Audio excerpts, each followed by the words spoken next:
Christmas Eve. Wind cut through the snow-covered streets of Boston like a blade.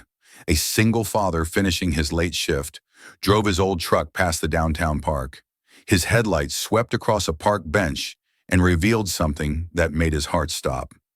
A woman huddled on a stone bench, clutching two small children. All three were soaking wet, shivering uncontrollably.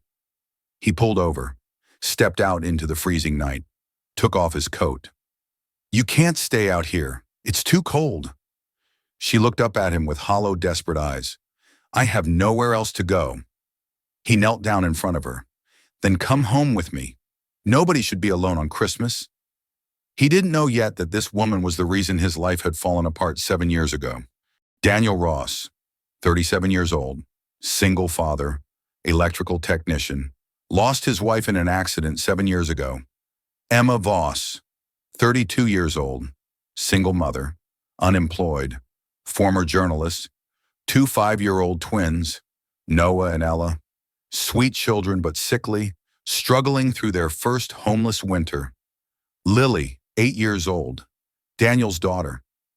She loved Christmas and believed that every miracle starts with kindness. Daniel worked overtime on December 24th to earn extra money for Lily's presents. The shop stayed open late for last-minute repairs, emergency calls from families trying to fix their Christmas lights. By 11 p.m., he was exhausted. But he'd made enough for the doll Lily wanted and a new coat she desperately needed. As he drove home through falling snow, his windshield wipers struggling against the storm, he took a shortcut through downtown. That's when he saw them. Three figures huddled together on a park bench near the frozen fountain. A woman and two children wrapped in a thin blanket that was soaked through. Daniel's instinct kicked in immediately. He pulled over, hazards flashing. He grabbed the emergency blanket from his trunk and ran toward them. "Miss, are you okay?" The woman looked up. Her lips were blue. Her eyes were glazed with cold and exhaustion. We're fine." "You're not fine. You're freezing. Why aren't you at the shelter? The church has an overflow program tonight." "We got there too late. They were full. They said to try in the morning." Daniel looked at the two children, a boy and a girl, twins maybe, their faces buried against their mother's chest. They were shaking so hard he could hear their teeth chattering. These kids need warmth now, not in the morning. Now. "I don't want to be a burden." "You're not a burden.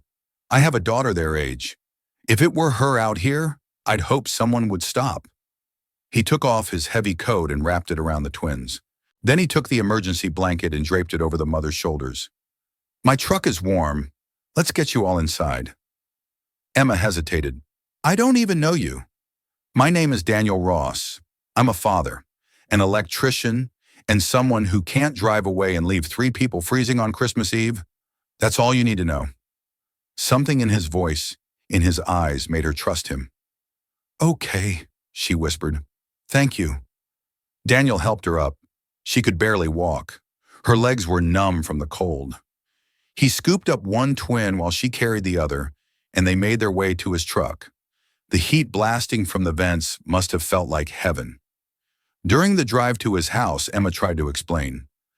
"We were staying at a motel, but the owner, he raised the rent. We couldn't afford it. I thought we'd be okay for one night, just until the shelter opened in the morning."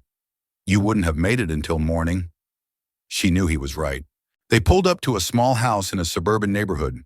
Christmas lights blinked in windows up and down the street. Daniel's house was the only one without decorations except for a simple wreath on the door. The front door flew open before they even reached it. "Daddy!" Lily stood in the doorway in her pajamas, her hair in braids, her face breaking into a huge smile. "Sweetheart, we have guests. They need somewhere warm to stay tonight." Lily's eyes widened. Then without hesitation, she ran back inside. "I'll get blankets and hot chocolate. Wait right here." Emma started crying. She couldn't help it. This child's immediate acceptance. This father's instant kindness. It was too much after months of doors slamming in her face. Inside, the house was small but cozy. A modest, artificial tree stood in the corner with handmade ornaments. Photos covered the walls, mostly of Lily at various ages, and one picture of a beautiful woman who appeared in the older photos but not the recent ones. My wife, Daniel said quietly, following Emma's gaze. She died 7 years ago. Car accident. I'm so sorry. Thank you. We manage. Lily keeps me going. Lily returned with an armful of blankets and began tucking them around the twins, who were starting to thaw out on the couch. What are your names? She asked them. The little girl whispered, Ella. The boy added, Noah. Those are pretty names. I'm Lily. Do you like hot chocolate? My daddy makes the best. Daniel went to the kitchen and returned with 4 mugs of cocoa topped with marshmallows. Emma watched her children cup their hands around the warm mugs, their faces slowly regaining color. I don't know how to thank you, she said. Just say Merry Christmas. That's enough. The 4 children sat together on the floor by the tree. Lily pulled out a box of crayons and paper, and soon they were all drawing pictures together. Daniel and Emma sat in the kitchen, nursing their own mugs. How long have you been on the streets? He asked gently. 3 months. I lost my job, then my apartment. I kept thinking I'd figure it out before it got this bad, but she shook her head. Nothing worked out. Every door closed. You have family? My parents disowned me years ago. Long story. And the twins' father, he left before they were born. Daniel nodded. I'm sorry you've been through all that, but you're safe tonight. You can stay as long as you need. We'll leave in the morning. We've imposed enough. It's Christmas tomorrow. Nobody leaves on Christmas. We'll figure out next steps after the holiday. Emma's eyes filled with tears again. Why are you doing this? You don't know us. Daniel looked toward the living room where Lily was showing the twins her favorite stuffed animals. Because someone once told me that we're only here to help each other. And if I can't help someone on Christmas Eve, then what's the point of anything? A neighbor later recalled, I saw his lights on late that night. In the morning, there were extra pairs of small shoes by his door. Everyone on the street knew Daniel had helped another family. That's just who he was, always stopping for people others ignored. Christmas morning arrived with fresh snow and weak winter sunlight. Lily was up first, as always. She tiptoed into the living room, where Emma and the twins had slept on the couch and air mattress. Santa came, she whispered loudly. The twins stirred. Their eyes went wide when they saw presents under the tree. Daniel came downstairs in his robe. Lily, what are you doing? Santa brought presents for everyone, Daddy, even Noah and Ella. Daniel's heart squeezed. Last night, after everyone had gone to sleep, he'd rewrapped some of Lily's gifts and made new tags. He'd also run to the 24-hour drugstore and bought basic necessities. Toothbrushes, warm socks, simple toys. Emma sat up, confused. You didn't have to. It's Christmas. Every kid deserves something to open. The morning was chaos in the best way. Paper flying, children laughing, hot cocoa and Christmas cartoons on the TV. Daniel made a simple breakfast. Toast with jam, scrambled eggs, orange juice. As they sat around the small kitchen table, Emma looked around at the hand-drawn pictures on the walls, the carefully organized space, the warmth of it all. You have a beautiful home, she said. It's small, but it's ours. After the accident, it was just me and Lily. Had to learn how to make a home with what we had. You do it well. After breakfast, Lily insisted on decorating the tree again with the twins. She taught them how to make paper chains and popcorn strings. Emma stood watching, her expression distant. Daniel noticed. You okay? Just thinking about how different this Christmas is from what I imagined a year ago. What were you doing a year ago? Working. I was a journalist. Had a good job at the Boston Herald. An apartment, a future. What happened? Emma's face darkened. I wrote an investigative piece about a factory explosion, Vostech electrical plant, 7 years ago. Someone died in that accident. An engineer named Daniel Hayes. The coffee mug in Daniel's hand trembled. He set it down carefully, his knuckles white. You wrote about that? Yes. The company tried to cover it up, blame faulty equipment instead of their negligence. I exposed them, but in the process, I ruined the reputation of several people who worked there. People lost their jobs, families suffered, and I got fired for going too far, for not protecting my sources, for causing more damage than I fixed. Daniel turned away, his jaw clenched. Did you know someone who worked there? Emma asked quietly. Daniel Hayes was my brother. The room went silent, except for the sound of children laughing in the next room. Emma's face went white. Oh my God! He was the lead engineer, 28 years old. He died trying to save other workers when the electrical system failed.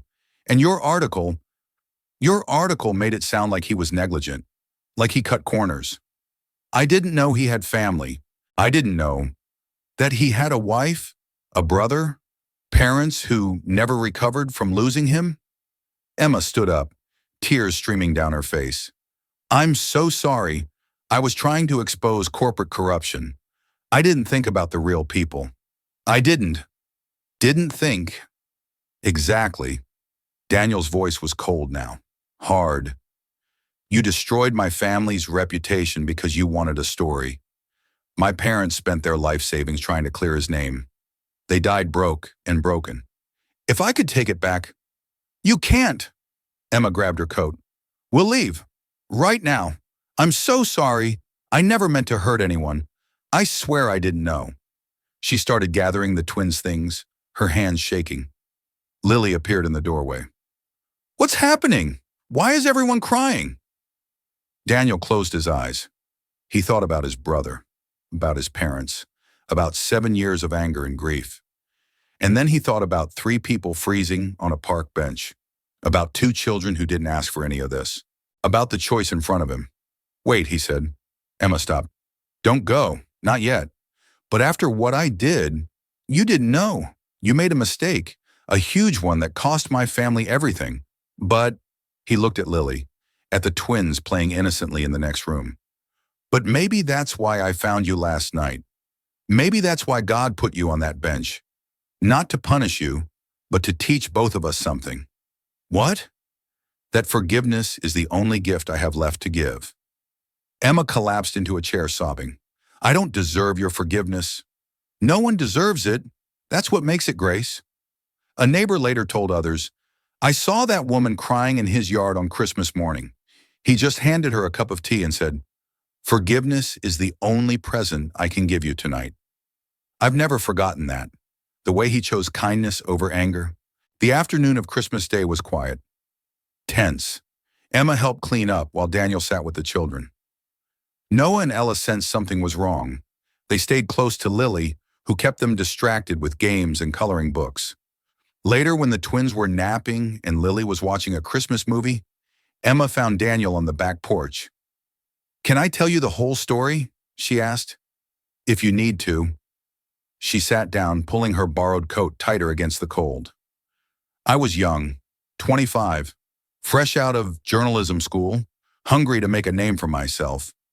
When I got assigned to investigate the Vostek explosion, I saw it as my big break. And you didn't care who got hurt. I cared, but not enough. I interviewed workers who'd been laid off. They were angry, bitter. They blamed the engineers for cutting corners to meet deadlines. I took their word for it. I didn't dig deeper. I didn't verify. I just wrote what would get clicks, what would get me noticed. And it worked. For about 2 months. Then the company proved that the equipment failure wasn't anyone's fault. It was a manufacturing defect. Your brother had actually filed reports warning about the system. He was a hero, not a villain. But by then, the damage was done. His name was Mud. And I was fired for shoddy journalism. She wiped her eyes. I lost everything. My career, my reputation. And I deserved it. I've spent 7 years knowing I destroyed innocent people because I was careless and ambitious. Daniel was quiet for a long time. My brother's wife became an alcoholic after he died, he said finally. She couldn't handle the guilt people heaped on her, on his memory. She died 2 years later. My parents tried to sue to clear his name, but they had no money. The stress killed them. My dad had a heart attack. My mom followed 6 months later from grief. Emma covered her mouth. I'm so sorry. I'm so sorry. I raised Lily alone. I left my engineering job because I couldn't stand working in the industry that killed my brother. I became an electrician, small jobs, honest work. And I tried to teach Lily that people matter more than success, more than ambition, more than anything. And here I am, the person who took everything from you. Daniel turned to look at her. Yeah, here you are, homeless, broken, trying to keep your kids alive in a Boston winter. Why did you help me? If you'd known. But I didn't know, and that's the point. We help people because they're people, not because they deserve it. If we only helped people who deserved it, nobody would get help. Emma shook her head. I can't accept this. It's too much. You've suffered too much because of me. Maybe, but my brother used to say something. He said, we're all just walking each other home. He believed that. Even when his bosses were pushing him to cut corners, he refused because he said every worker deserved to go home safe at night. He sounds like he was a good man, the best, and he'd tell me to help you. He'd say that punishing you doesn't bring anyone back, that adding more suffering to the world doesn't reduce the suffering that's already there. Just then, Lily came outside holding a small box. Daddy, I found this in Mommy's memory box. Daniel took the box. Inside was a letter. He recognized his wife's handwriting immediately. His hands trembled as he opened it. My dearest Daniel, if you're reading this, I'm gone. And I know you. I know you're probably angry at the world, angry at God, maybe angry at yourself. But please, my love, don't let anger be your legacy. Don't let bitterness poison the beautiful heart I fell in love with. If you ever meet someone who caused you pain, I want you to remember this. Forgiveness isn't for them. It's for you. It's the only way you'll truly be free. I love you. I love Lily. And I'll love you both forever. Sarah. Daniel's vision blurred with tears. He handed the letter to Emma. She read it and broke down completely. Even your wife, even she would forgive me? She already has. She forgave everyone. That was who she was. That evening, after Emma had pulled herself together, she asked to use Daniel's computer. She opened a new document and began typing. 3 hours later, she had written a 3,000-word piece titled, The Story I Got Wrong, How My Ambition Destroyed a Hero's Legacy.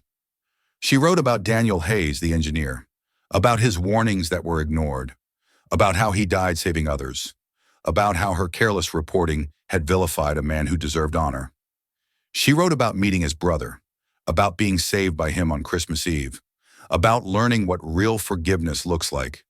She sent it to every major publication she could think of. By morning, 5 outlets wanted to run it. Within a week, it had gone viral.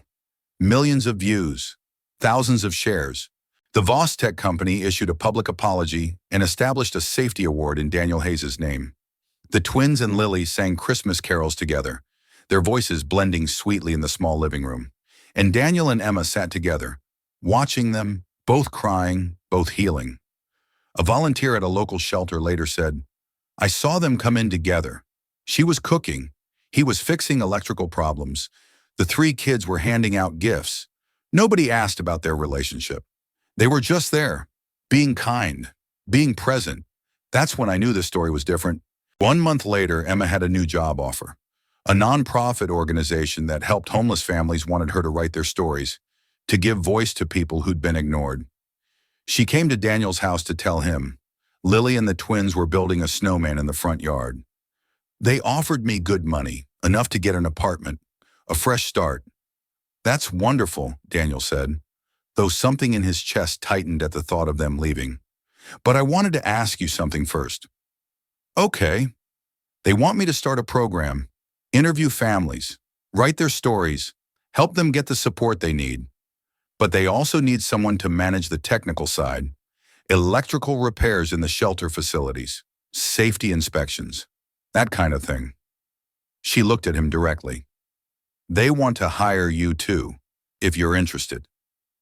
Daniel was quiet. I know it's a lot to ask, Emma continued, after everything. But I think we could do good work together, real work. The kind that matters. I have Lily to think about. I know, the hours are flexible. You could bring her. The shelter has a daycare program. Daniel watched the 3 children playing. Lily had accepted Noah and Ella like they were her own siblings. They'd been inseparable for weeks. Can I think about it? Of course, no pressure. But the truth was, Daniel had already made his decision. He just needed time to admit it to himself.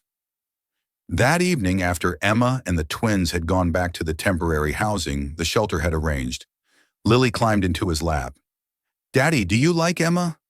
I think she's a good person who made a mistake and is trying to be better." "Do you think she could stay? Forever?" "Lily, I know Mommy's gone, but I think Mommy would like Emma, and Noah and Ella. I think she'd want us to be a family." Daniel hugged his daughter tight. "When did you get so wise? I learned from you." 2 weeks later, Daniel accepted the job. He and Emma worked side by side at the shelter, repairing, renovating, helping. And slowly, carefully, something new began to grow between them. Not romance, not yet. That would come later, if it came at all, but partnership, respect, understanding, and a shared mission to honor the people they'd lost by helping the people who were still here. From today forward, I choose to look at people a little longer than a heartbeat. I will live kindly.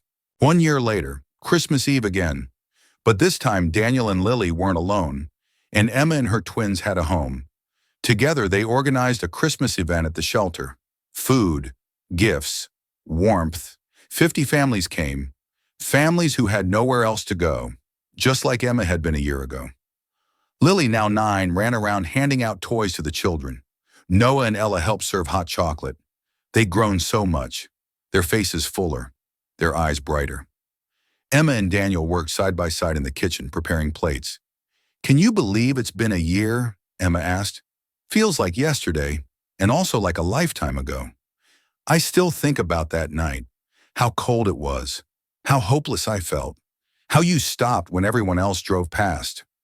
I think about it too, about how close I came to driving past. I almost did, you know. I was tired. I wanted to get home to Lily, but something made me stop.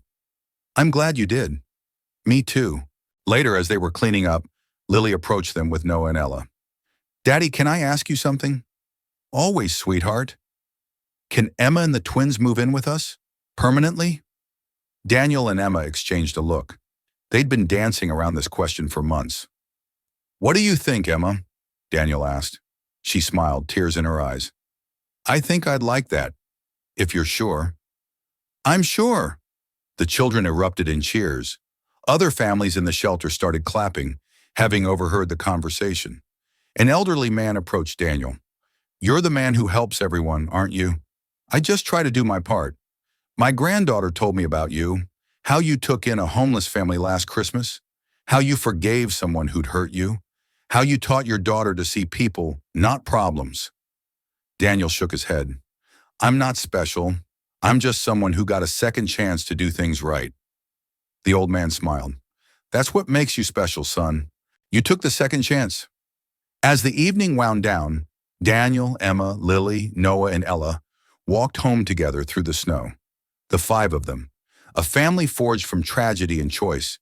When they reached the house, it was decorated with lights, something Daniel hadn't done since his wife died. Emma had put them up earlier that week, with Lily's help and the twins' supervision. "Welcome home," Emma said softly. Inside, they all gathered around the tree. Presents waited underneath, but nobody rushed to open them. Instead, they just sat together, quiet, content, safe. Lily broke the silence. "Can we make a Christmas wish? All of us together." "What's your wish, sweetheart?" Daniel asked. "I wish that everyone who's cold tonight finds someone like Daddy to stop for them." Emma added, "I wish that everyone who's made mistakes gets a chance to make them right." Noah said, "I wish for more hot chocolate." Everyone laughed. Ella whispered, "I wish we could stay together forever." Daniel pulled them all close. "That one's already come true, baby. That one's already come true." Outside, snow continued to fall. Christmas lights twinkled up and down the street. And in one small house, 5 people who'd been lost had finally found their way home. If you believe stories like this deserve to be told, leave a comment and subscribe to My Stories. We tell the stories that shouldn't be forgotten. Because sometimes the people who hurt us most become the people who teach us how to truly heal. And sometimes the coldest nights lead to the warmest homes. Merry Christmas. Thank you for choosing kindness.